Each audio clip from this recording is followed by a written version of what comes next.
Best. What's going on, everybody? It's Mellington here from Neyman Media, and today we're gonna talk about the traditional salt of Enga, which was also referred to as the gold of Enga back then.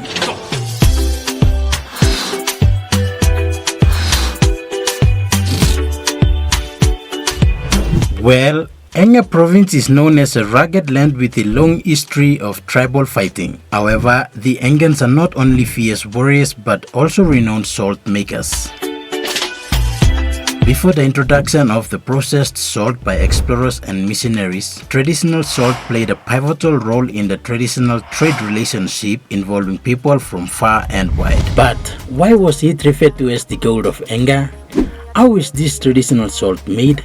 And are these traditional salt ponds worth visiting?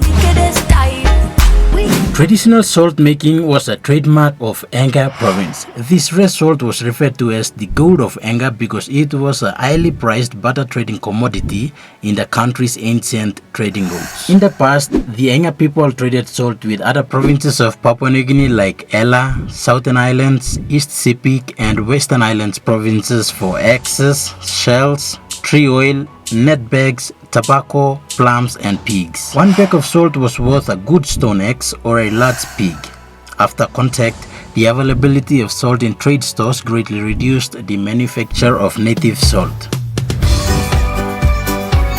Salt is made in this part of Enga in two different ways. One way was by soaking billets of soft dried wood in saltwater pools for 2 to 4 months. The salt-soaked wood was then removed, drained and burnt in special shelters. After 24 hours of burning, it was reduced to the ash that comprised the salt. The other way is by fetching the salt water from the saltwater pools and are boiled in pots for hours until the water fully evaporates out, leaving the salt crystals.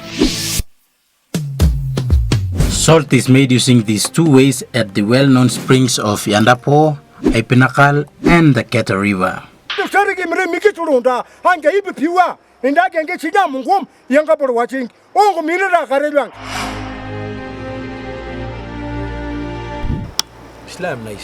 Okay. My friend, this salt tastes much sweeter than this processed salt. After tasting this salt myself, I can tell you that this salt has a very high content of sodium chloride. Best. These salt pools were divided into squares approximately 1 meter by 1 meter with fence posts and logs. These squares were allotted to families in the landowning clans for soaking wood billets. Sub-clans and lineages also owned rights to different sections of a pool heads. Since the introduction of this processed salt, which is much cheaper than the traditional salt, the ancient salt ponds were neglected and left overgrown, but this group of old men came together, revamped the salt ponds, and now the salts are processed one more time. These are the only passionate salt makers keeping this old tradition alive.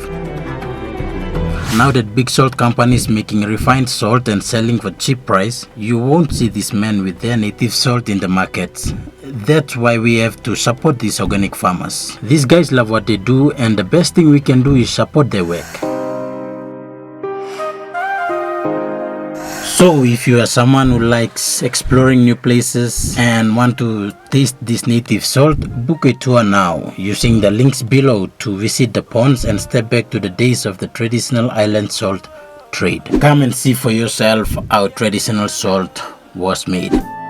So guys, that's all for this video, and thank you so much for watching. As you can see, I've invested much of my time in making these videos, and I would really appreciate if you support us by subscribing to our YouTube channel and follow us on our Facebook page. You know, our country has been distorted by other countries for a long time, and I'm purposely making these videos to paint a good picture about our country.